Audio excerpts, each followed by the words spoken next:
নমস্কার বন্ধুরা, সবাই কেমন আছেন? আশা করি সবাই ভালো আছেন।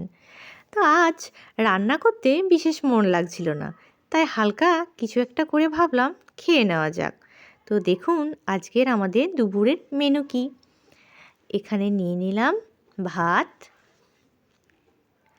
আর নিলাম ভেন্ডি ভাজা, আর নিয়েছি আলু মাখা।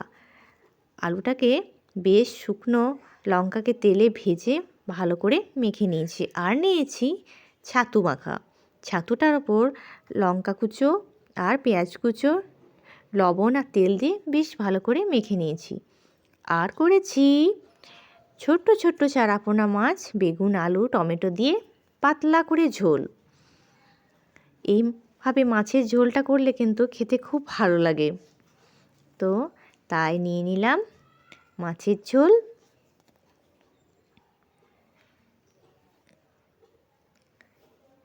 তো এই ছিল আমাদের আজকের মেনু। আপনাদের সবার এরকম পাতলা ঝোল খেতে কেমন লাগে অবশ্যই কমেন্ট করে জানাবেন। বাই।